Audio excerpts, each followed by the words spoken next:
Hello everybody and welcome to the Sleep Matters podcast from Dreams. Everything you need to know about how to get a good night's sleep and why it matters so much. I'm Dr Pixie McKenna and in this episode we're chatting about children's sleep and whether a rigorous routine is as important as people make it out. So today I'm joined by Dave Berry.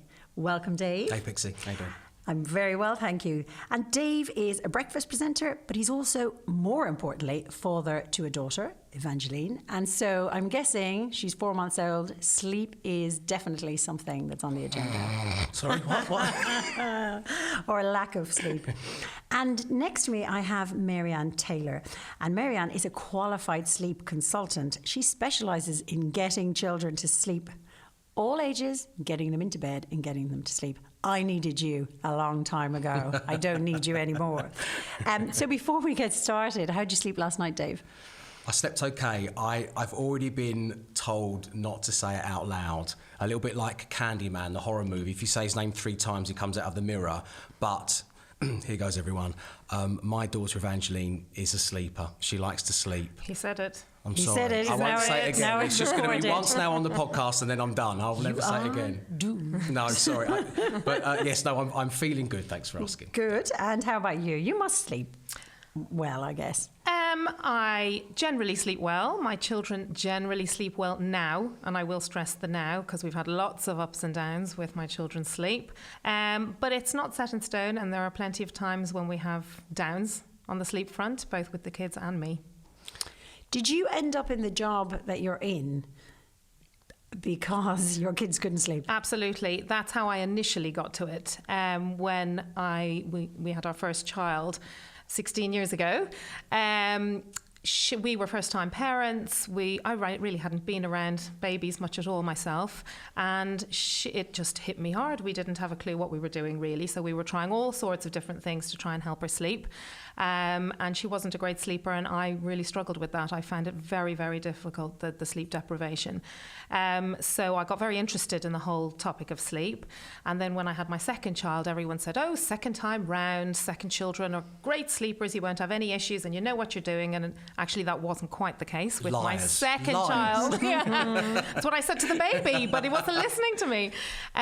So then I really immersed myself in this whole area of sleep, and I found it absolutely fascinating. So I decided at the same time as having my third child to retrain as a sleep consultant.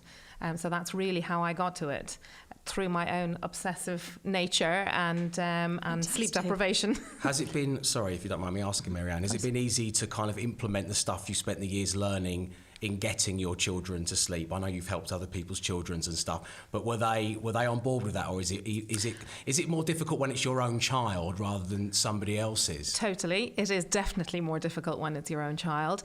I did retrain at the same time as having my third child, so a lot of the practicing was done on her. Okay. And she, interestingly, was the best sleeper out of the 3. Wow. And her name's Guinea Pig. What a Exactly. It's the plight of a third child. Is it true? Because I think this happened to me. You know, I'm laughing and saying, Dave said, oh, my daughter sleeps, na. That's 2 strikes. I've got 1 left. Thank you, doctor. My child slept until she was 6 months old, and I, cruising around the buggy thinking, I got this. I've got it. This is nailed. And then I seriously think she heard me and she went, I'm going to teach you. So for 2.5 years after that, she didn't sleep. It's not that she didn't sleep. She went to bed, but she was up twice every night like clockwork. We had a rota. We had an on-call rota. And if it was your night on call, if you didn't get out of bed, you were able to get beaten or right. elbowed, I can understand or that some at 3 kind o'clock of in the morning. abuse at 3 o'clock in the morning. So is there something in that? Yes, it is interesting because I think we do fall into that mistake possibly, and I didn't want to say it, but No. is sleep patterns are ever changing.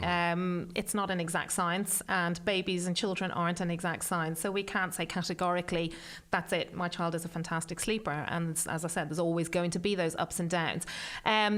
It can become a habit, then sort of a sort of self-perpetuating situation where something causes a disturbance to sleep and that becomes a habit, and then it can be tricky sometimes to break that habit.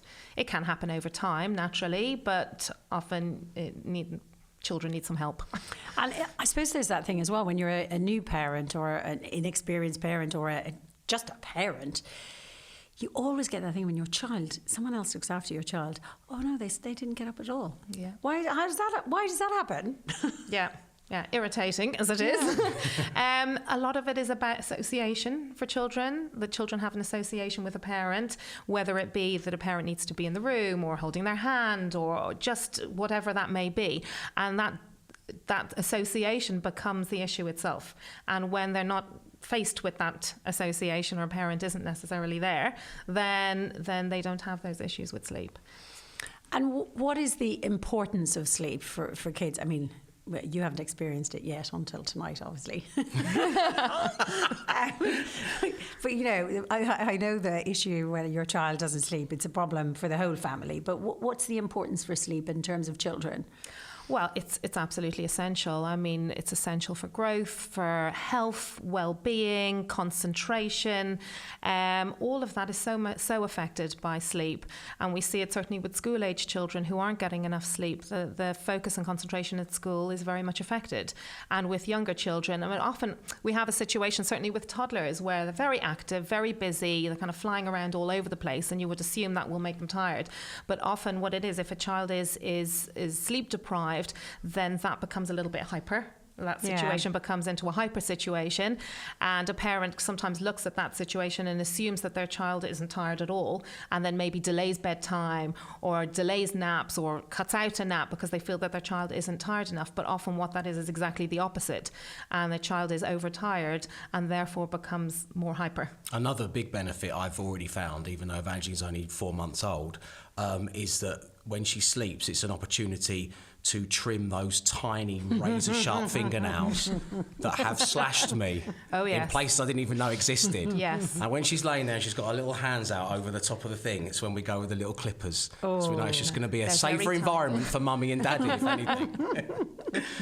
How much should, I mean, is there for small babies, so baby, let's say you're, like Dave, your child is between 0 and 1, is there, because everything is done by, you know, scientifically now, so when people have babies now, it's not like, well, let's go with the flow and see what happens. People are looking at apps, they're looking at times, if you're not doing the latest thing, what's the science behind it, or what should people be hoping to achieve?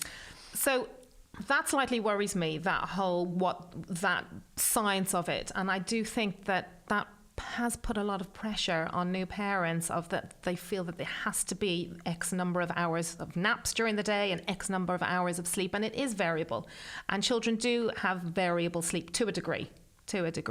So I would say from the beginning, so from where we're at, newborn up to around 6 months, it's roughly split into half, as in half sleep during the night and half asleep during the day. So there's a lot of naps during the day, and then you start to sort of regulate into more of a regular sleep pattern from around the 5-6 month mark, where a child will probably have about 3 naps a day, and then look at doing around 11 to 12 hours at night, and then it starts to right through the age range. No, as in your 11 hours at night, we would love that. Yes, yeah, absolutely. I mean, a child of 6 months would have the ability to.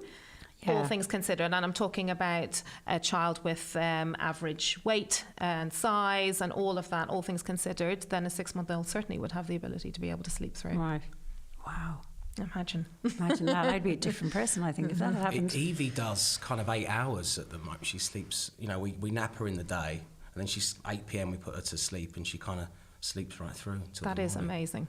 It's really amazing. Oh, that's the 3rd time. That is. I'm sorry. The 3rd time. I'm sorry, and it was me that said it. to blame. But yes, so it's, you know, it's great at the moment. But as you say, and it's interesting to know because reading a little bit about what you do, Maryanne, on coming on the podcast, it is going to change. You know, and I think it's good for myself and my partner to be aware that we know it is going to change. Okay, well, it's good going into it, knowing that. Yeah. It doesn't mean that she was, at least that.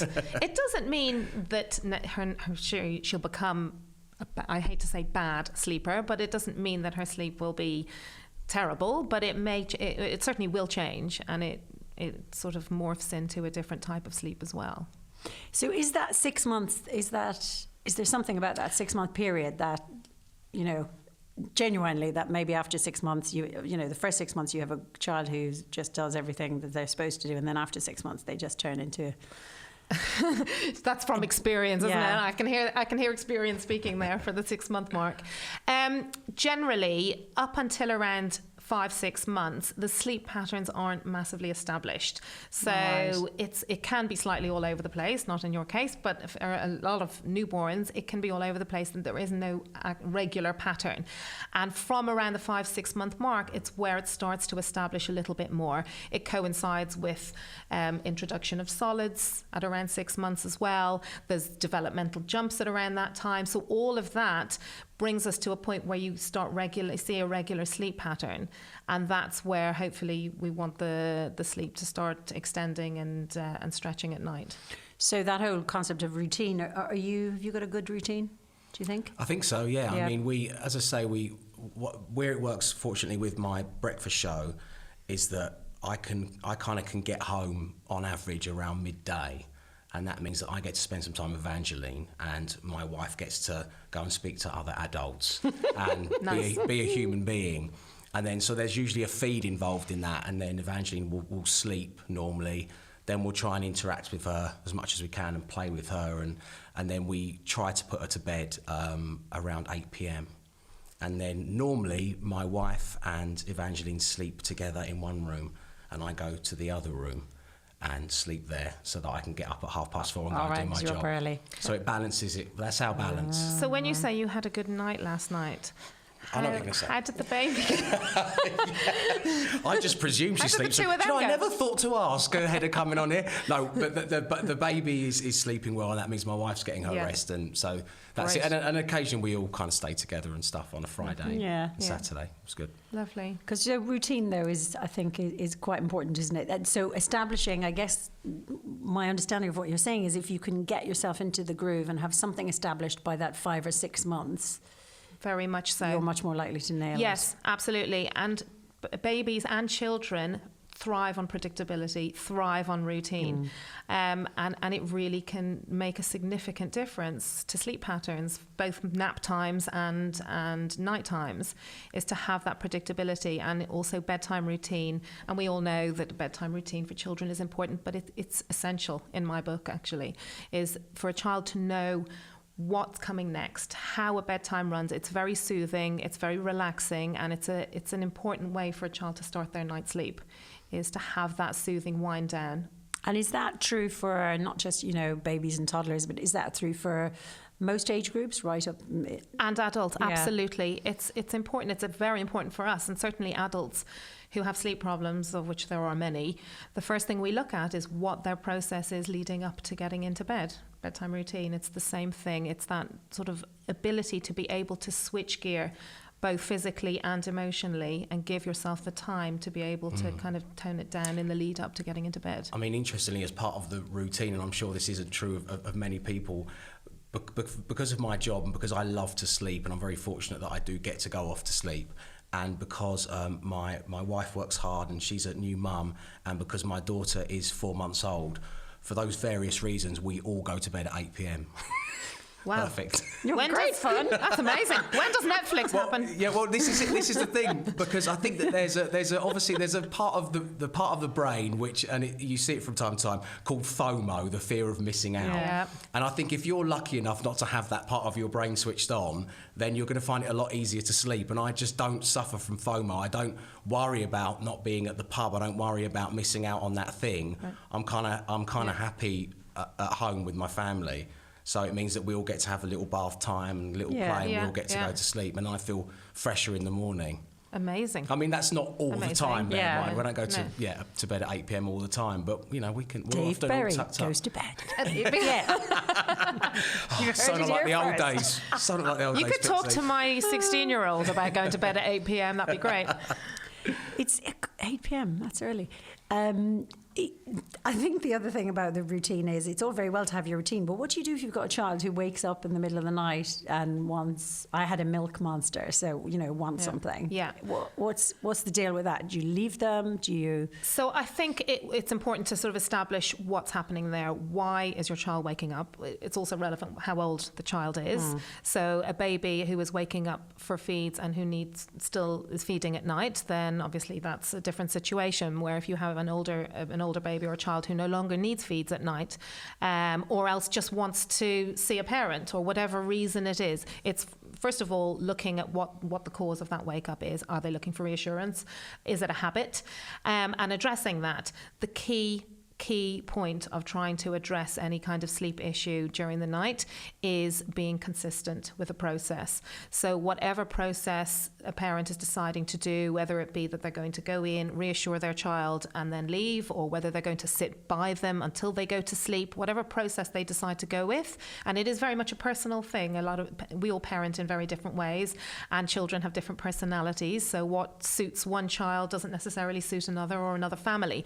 But whatever process a parent is going to choose to do with their child when they wake during the night, the consistency is really important. However, if you have a situation like yourself where you have a milk monster and you know that your child no longer needs the milk, and it is just about habit and it has become an association for your child for sleep, they know that when they get into that light stage of sleep and they pull themselves into a wakefulness, full wakefulness, then they know that milk is forthcoming, and that's what they need, they assume they need in order to get back to sleep. It is about breaking that habit. So whether it's cold turkey and you decide that there is no more milk at night, and you use reassurance techniques to get them to go back to sleep, or whether you do it gradually. So some people prefer to do it gradually, where they start reducing down the amount of milk that they give at any given wake up until they get to very little, and then take it away at that point. But the key, which with whatever process a parent is choosing to do, is being consistent rather than confusing the issue, which exacerbates a lot of sleep issues in children, is that a child doesn't really know what to expect, and sometimes they're allowed to have it and sometimes they're not allowed to have it. That's a very confusing situation for children. It's funny you say about consistency, because my husband, I'd go in the bottle and I'd be like, and he's like, no, it's a transaction. Get in, hand over the milk, get out. Don't wake, don't He's got a little headset on, FBI jacket. Don't. And actually, he was absolutely right. But, you're right, both parents, because you don't really know what your other half is doing in the middle of the night if they're up. And, I was just like being ridiculous. But, it took me a long time to crack the habit. But it was the whole milk situation brought it down. Then in the end, something happened and for some reason, I think we both were asleep for 2 nights, and she didn't wake, and it sort of petered out. Yeah, that was that, really. Yeah. But tough times. All ahead of you, Dave. All ahead of you. Thank you. What are the biggest problems that you that you would see along the way in terms of... I hate to say this in front of Dave. No, please. I'm here to be educated as well as be part of this, but it's great. I want to hear it. Hit me with the facts. Bring it on. So I think one of the main problems is if there is a sleep regression. So a baby who is sleeping well, and for whatever reason there is some kind of regression, whether it's teething very badly or unwell, and there is also a regression, and I hesitate to say it, but there is such a thing as a 4-month sleep regression. Some babies go through it, and It's many babies don't. tomorrow. I know. But some babies don't. Lots of babies what don't. you're suggesting is I go back to what I used to do, which is stay out until late and then come home. Just hope it's all sorted out when Depends if I'm your writing wife this is down. listening to this, but I'm not condoning any of that. No, okay, that's good. That's good to know. Okay, But it can. So there are regressions along the way. It may be there's developmental jumps along the way, which can cause regressions to sleep as well.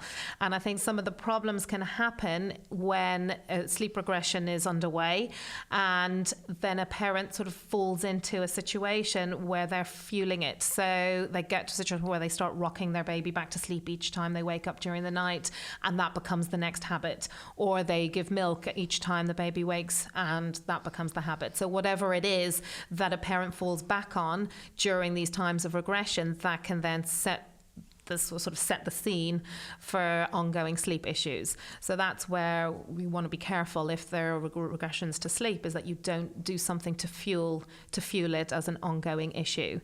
That's one thing. Also, there are always, certainly with older children, toddlers and older children, where they may be scared. They might say they're scared of the dark, or there's something that they've seen on TV or heard at nursery or out and about that triggers with them, and it's scary, and that affects sleep as well.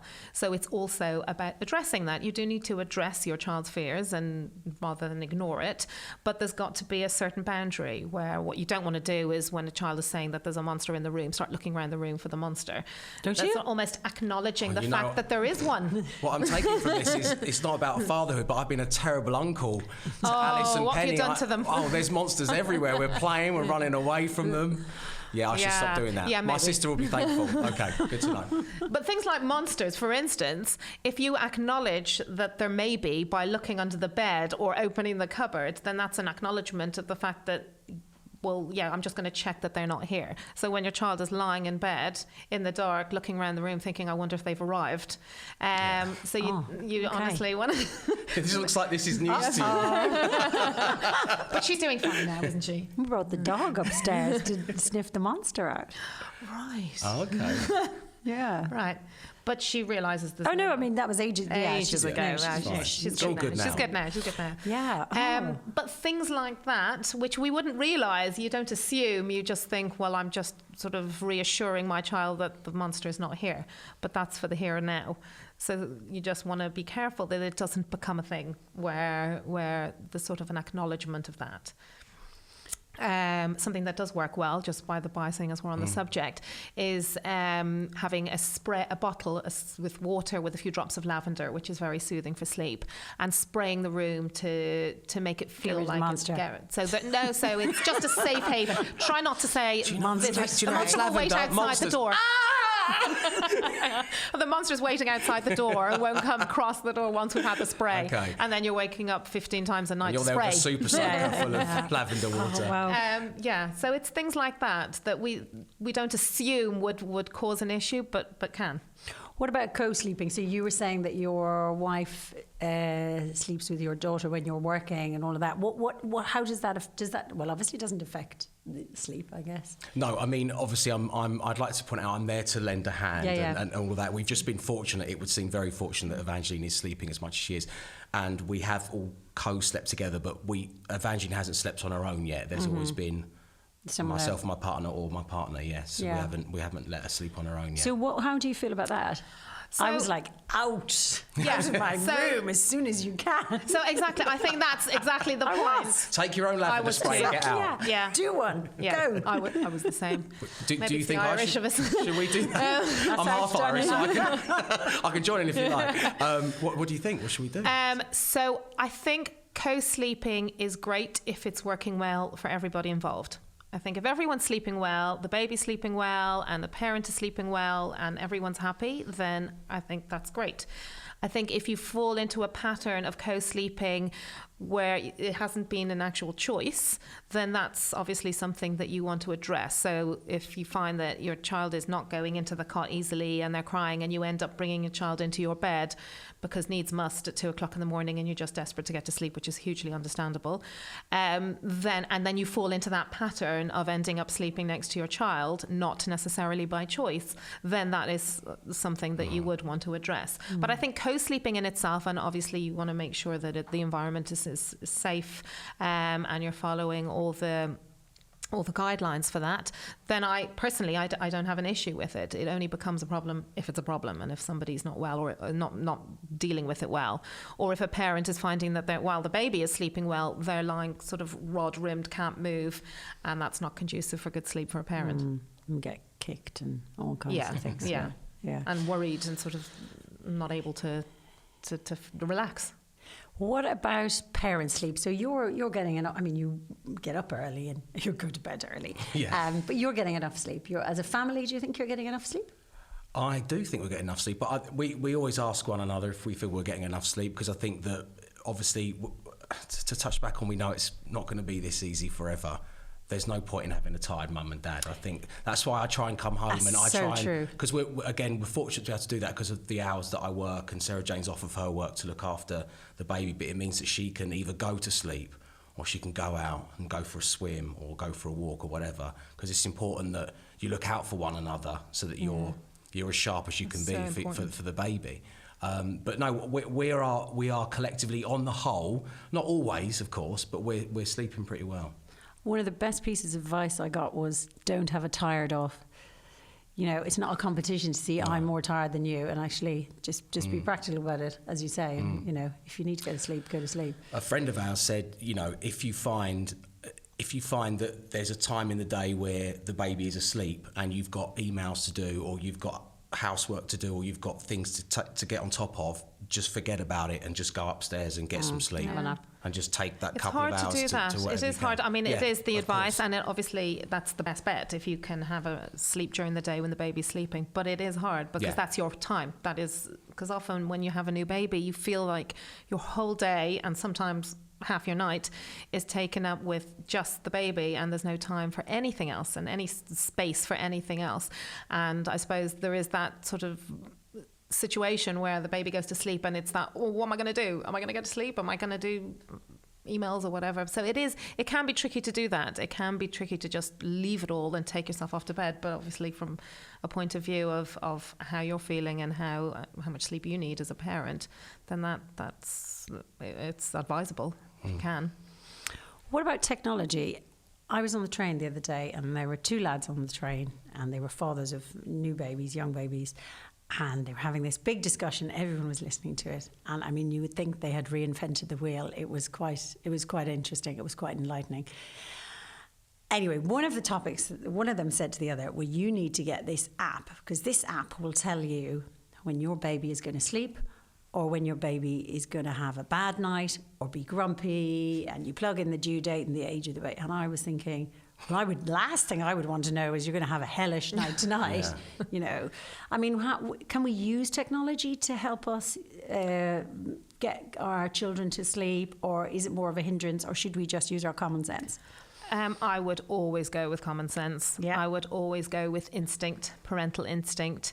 I think we get so bogged down with the technology and looking and reading what it should be or how it's going to be. I mean, that sounds like it's been totally made up. I think he downloaded that app and bought the magic beans, and then exactly. he was off Except again. the baby wasn't part of that discussion.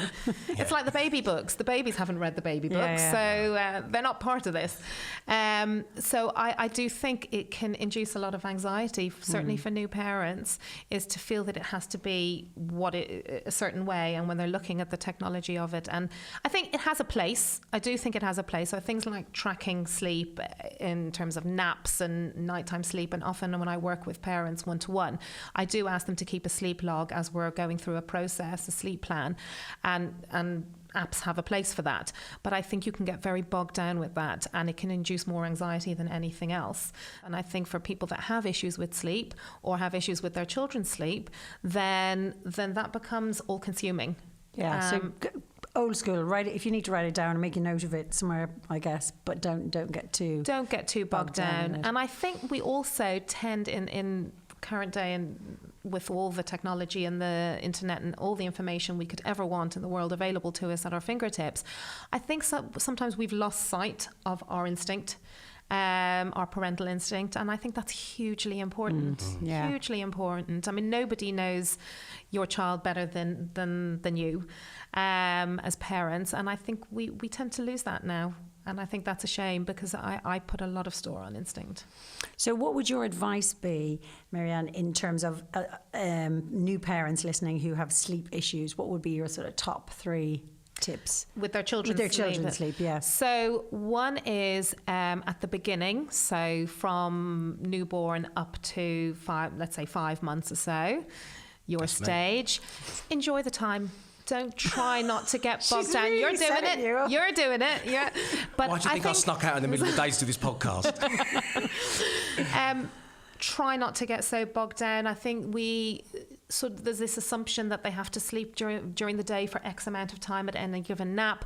That isn't the case. As I said at the beginning, it's the sleep patterns aren't established yet. So 20-minute nap here and there, although obviously you yourself would want slightly more time to be able to do a few more things, it is very normal for babies to only sleep in 20-30-minute bursts during the day.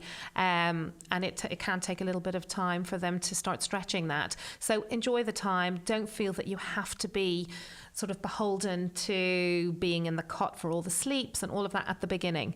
Then moving towards the 5-6 month mark, start trying to shape into more of a regular pattern of naps during the day, which will help the night sleep as well. Consistency is my top tip.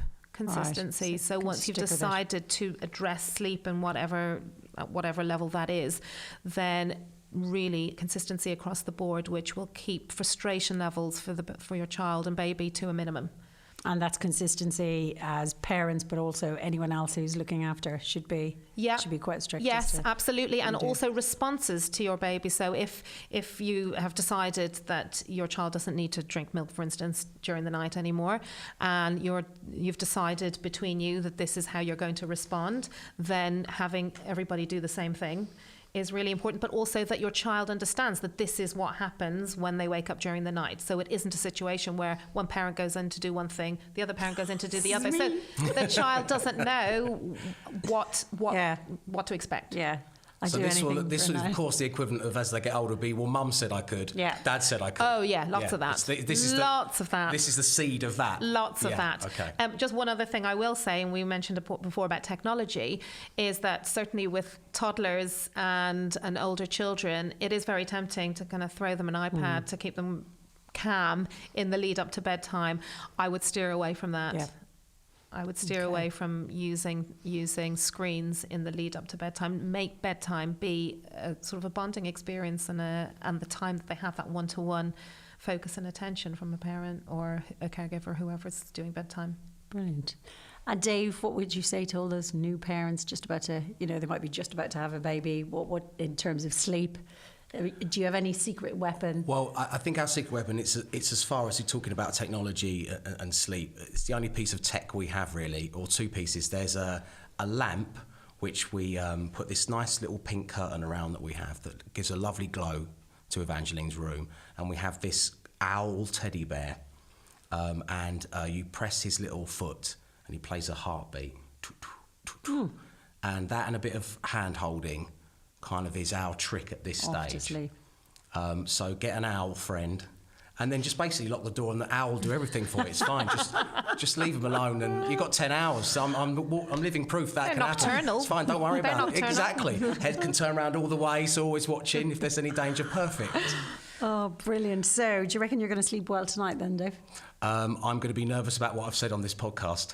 I didn't want to give away my bedtime as 8 p.m. I used to be such a rock star. I'm devastated. Don't worry, we won't tell anyone. No, it's been really nice doing this, and I knew that I would learn a lot of stuff to pass on to the family, so thank you both for that. And I didn't help. I had the worst No, you just went, oh, no, I do that. But it's good. It's nice to see that reaction because it normalises everything. And I would say, to go back a step, you asked the question for parents, about to be, it is just so wonderful. You would have heard that from so many people. And I can't believe I'm saying this already at the 4-month stage, but really do enjoy that first baby bit. Yeah. Because I can't believe how quickly that's gone, those little grunts and noises and the palm of your hand stuff, and that's already gone. And now I want to cry a little bit, actually. Oh, dear. So quick. Oh, my goodness. So quick. Yeah, so enjoy that. Yeah. You might be saying that now tonight when you're up walking the corridors at 3 I thought I was going to stay here. I thought we were going to have a party. Guys?